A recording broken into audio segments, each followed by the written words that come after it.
Salut amis mécanos, aujourd'hui on va assembler les suspensions avant de la 206.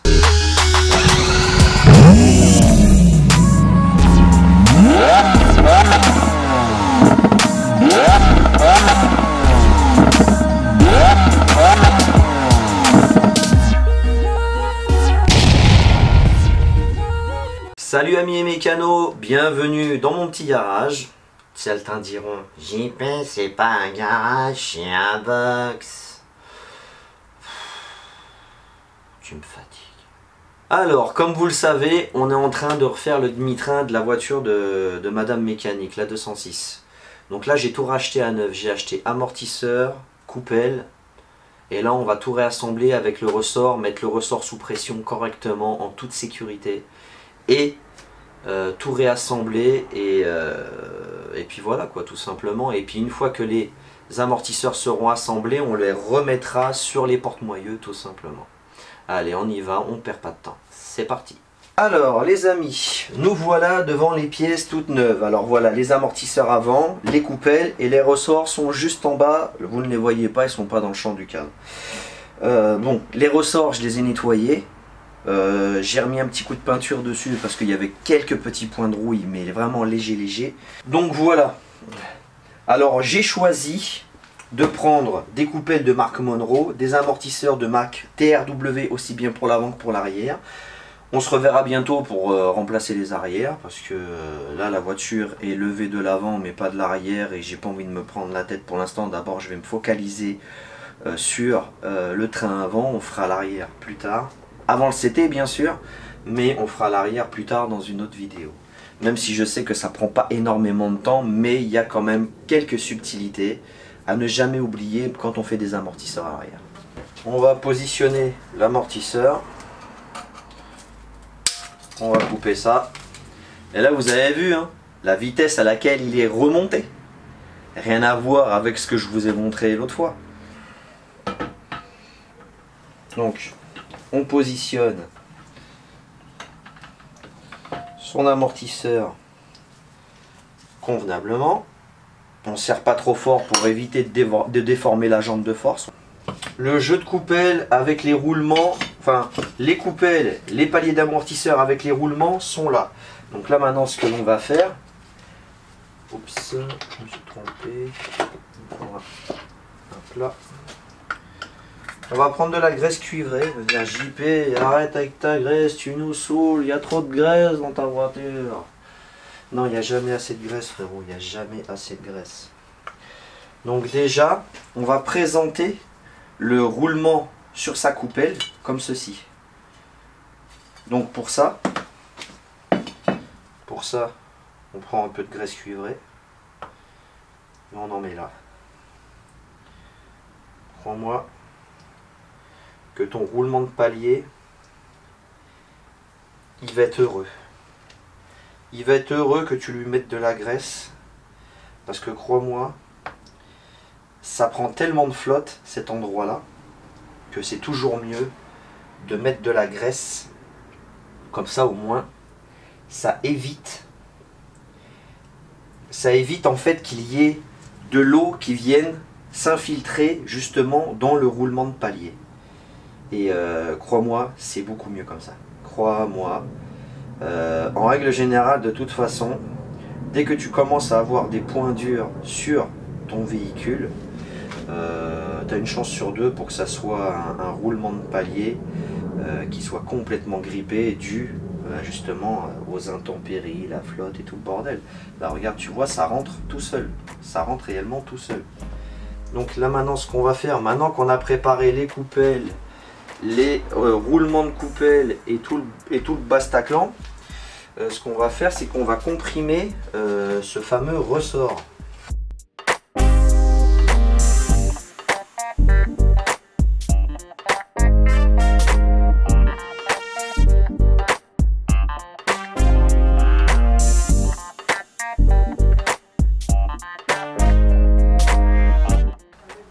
On va se positionner le compresse ressort. Je vais sortir le pétard. Bon, on va arrêter de faire le fainéant. On va arrêter de faire le fainéant. Et on va sortir le cliquet.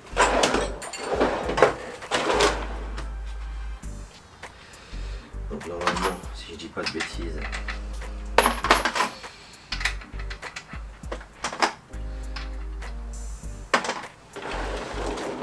Là.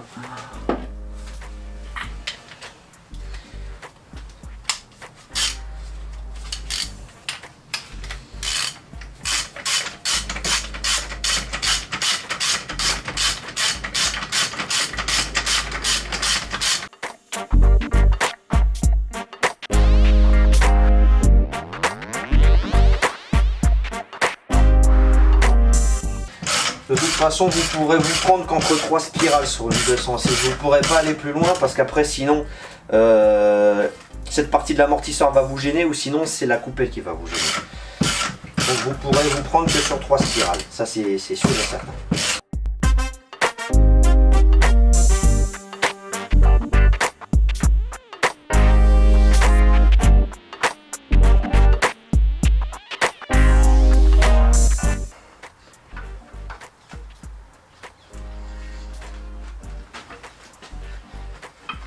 Hop là. Hop là. Hop là. Et là après, tu mets la coupelle par-dessus. Et pas plus sorcier. Enfin, pas plus sorcier. Toujours facile à dire qu'à faire, comme dirait l'autre. Il est où? Et puis bien sûr aussi les amis, remettre un écrou neuf. Normalement il est toujours fourni avec. Et puis là on est au poil. Hein. Là on est au poil. Là on est au poil. C'est parfait. Là il manque plus qu'à serrer. Et puis comme ça on pourra débander le ressort. Là je lui ai fait prendre quelques filets les amis. Mais surtout, ne jamais débander la machine alors que ton écrou est pas serré à fond. Ça va vous exploser la figure. Ça arrache les filetages. Hein. Ça a de la force hein, un ressort. Hein. Ne vous méprenez pas. Hein. Ça a une force de cingler. Ne jouez pas à ça. Donc, je vais prendre mon petit kit McPherson comme d'habitude. Ça sera du 22 ou du 21 peut-être, je sais pas. Je pense que ça sera plus du 21. Ouais, c'est du 21. Et la douille qui va bien, ça sera peut-être celle-là. Je pense pas, non. Est-ce que ça serait pas la taille au-dessus? Non. Apparemment, ça sera celle-là. Donc, on va prendre le petit bras qui va bien. Ça, on le range. Donc, je positionne ma douille, je mets mon embout BTR au bout. J'espère que c'est du BTR. Attendez, je vais contrôler quand même sur l'amortisseur neuf.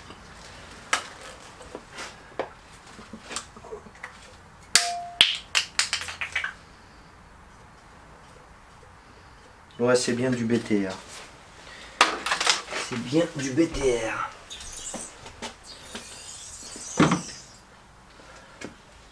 Donc, c'est bien du BTR, c'est bon.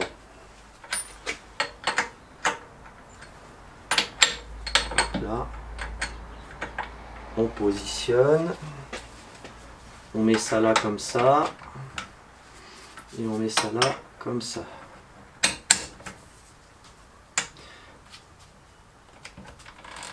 Et on serre.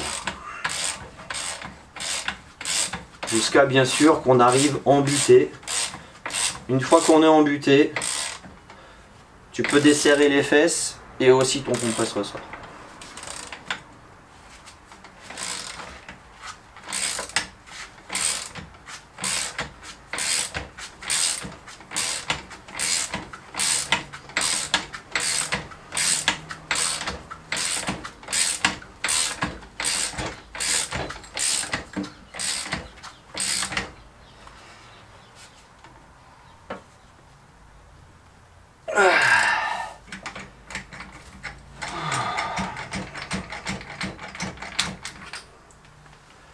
Voilà. Donc là maintenant qu'on a serré son écrou, là je l'ai rapproché au maximum, maintenant bien sûr on va le serrer au couple. Donc les amis, j'ai regardé sur la RTA et il faut serrer ça à 45 Nm. Donc on va essayer.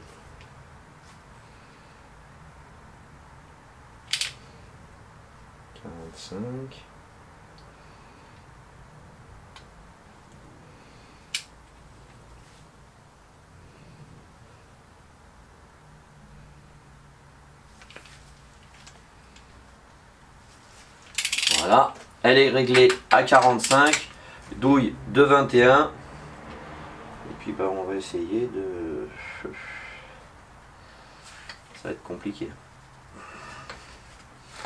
Ça va être compliqué, Roscoe.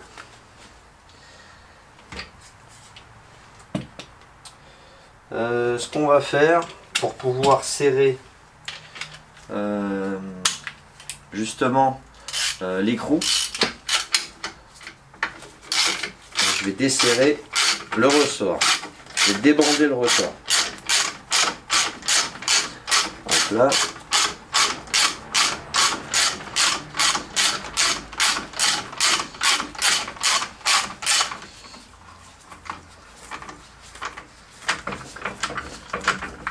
Donc là.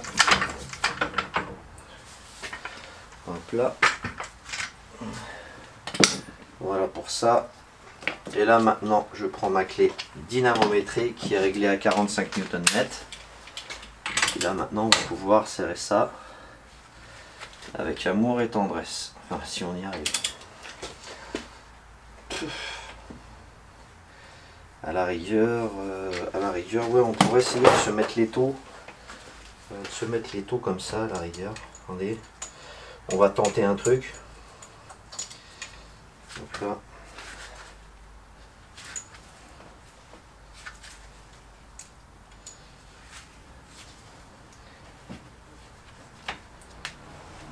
Là, on va tenter un truc. Hop là.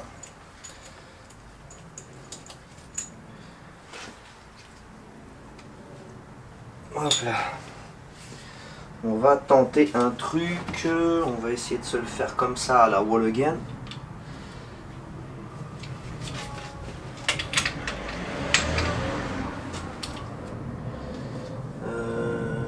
Comment pourrait-il donc faire pour éviter que la tige d'amortisseur tourne avec en fait? Il est là le problème. Pour éviter que la tige d'amortisseur tourne avec une pincetto. Attendez. On va se prendre une petite pincetto des familles. On va bloquer la coupelle dessus. On va voir si ça fonctionne. Hein. Qui ne tente rien à rien, j'ai envie de te dire.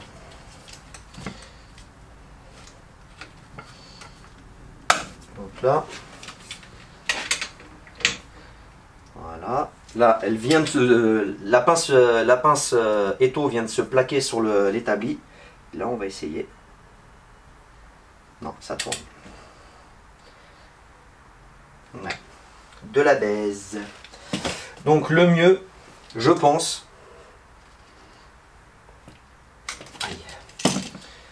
Le mieux, je pense, pour ce qui est du serrage au couple de l'amortisseur, ce sera plus simple une fois que le véhicule sera à terre. Je pense que là, au moins, la tige filetée, la tige d'amortisseur ne tournera pas et on pourra serrer ça au couple. Donc surtout les amis, n'oubliez pas, c'est 45 Nm l'écrou de tige d'amortisseur. L'amortisseur est assemblé. Là maintenant, on va poser l'amortisseur et son ressort sur le porte-moyeu. Vous allez voir, c'est vraiment pas du tout sorcier. Enfin, ça pourrait devenir un peu chiant, mais bon. Vu comme j'ai tout nettoyé, je pense qu'il ne devrait pas y avoir de soucis plus que ça. Donc, pour ce faire, là, vous voyez, vous avez une espèce de petit détrompeur. Ça, c'est ce qui va aller à l'arrière, là où il y a la vis de serrage, au niveau du porte-moyeu. Je vais vous montrer ça tout de suite. Là, je positionne mon amortisseur.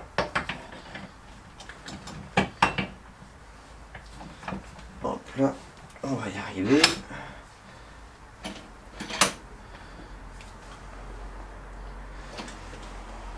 Et puis bien sûr, on va se remettre le porte-moyeu. Alors c'est pas bien sorcier, hein. Il y a juste à mettre le porte-moyeu ici. Mais pour vous faciliter la vie, qu'est-ce que je vous avais dit l'autre fois? C'est d'écarter juste là. Et c'est ce qu'on va faire. Donc je prends mon burin. Je prends mon porte-moyeu. Je passe mon burin ici.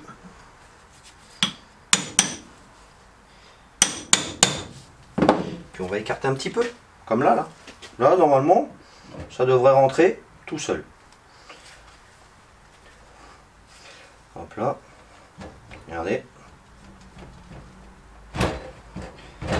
Et hop là. Et voilà. C'est pas plus sorcier. Là après, t'enlèves ton burin. Et puis bah après, t'as plus qu'à serrer ta vis. Enfin, à poser ta vis. Et puis bah ça sera in the pocket, in the bab, hein, j'ai envie de te dire. Bon, on s'en occupe tout de suite. Donc une fois que ton porte-moyeu est remis sur la jambe de force, tu remets bien sûr ta vis, ton écrou, hop là, écrou nil stop bien sûr, cliquet, douille de 16 si je dis pas de bêtises, et bah si je dis de la merde, donc ça doit être du 17, bingo.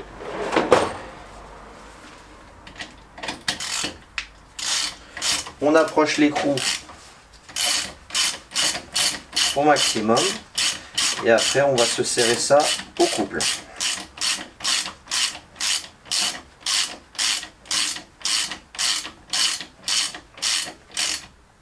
Voilà.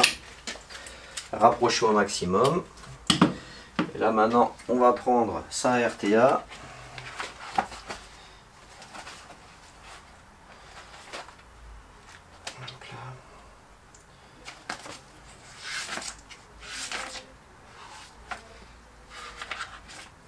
Alors, train avant.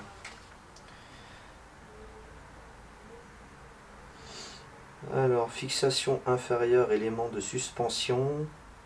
Fixation supérieure, boulon de bride, de rotule inférieure, écrou, biellette, fixation de palier, fixation triangle, et transmission, fixation, berceau. Donc ouais, ça doit être ça. Fixation inférieure. Fixation inférieure, c'est 54 Nm, les amis. Donc maintenant qu'on a rapproché l'écrou, les amis, on va serrer ça à 54 Nm comme c'est indiqué sur la RTA.